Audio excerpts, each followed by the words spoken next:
Hey guys, welcome back to the channel. Three Source Podcast. We got Chad here going over deck tech for Blurple Croc.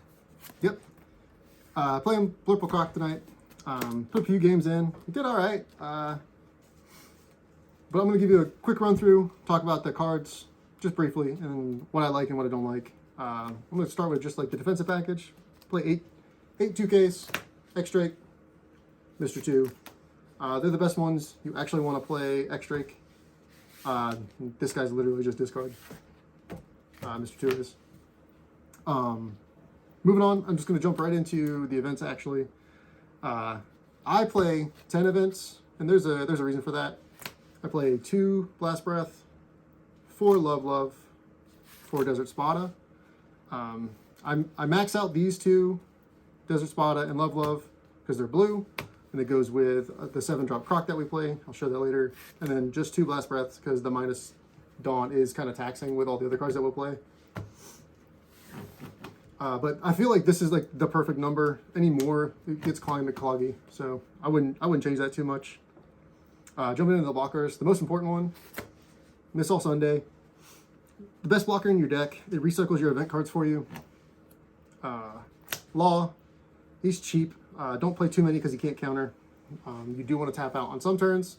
And then having too many cards that don't counter is just bad. 3 Queen. I found 4 was too many, so I cut it down to 3. That's really it.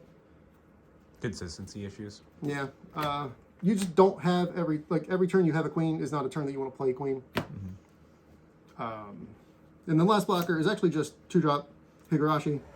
I find him to be really good in like the green matchup because early on, especially if you're going second, you can just drop him. It threatens Bonnies, Momos, all that kind of stuff. That's it for blockers though. Now for the mid game, late game cards.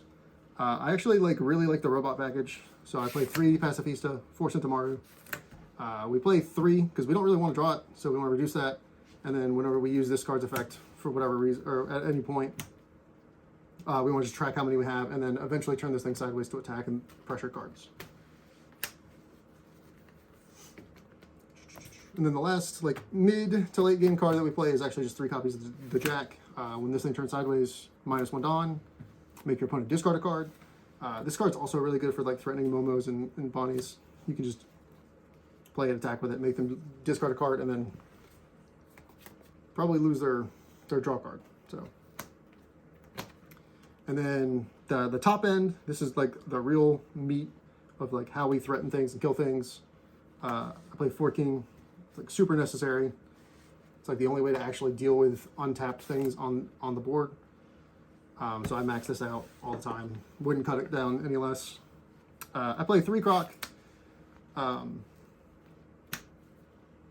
You could play 4, but I like 3. The ability is super useful.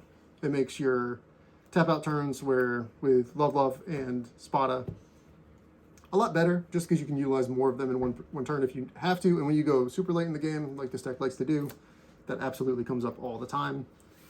And then lastly, the 2 spiciest cards in the deck. I play 1 of each because you draw your whole deck almost every game.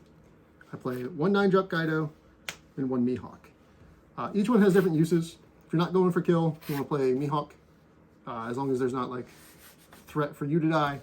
And then if you're trying to end the game, you play Kaido. This card wins me a lot of games, but 2 is too many of each of these, so 1 is fine. That's really it.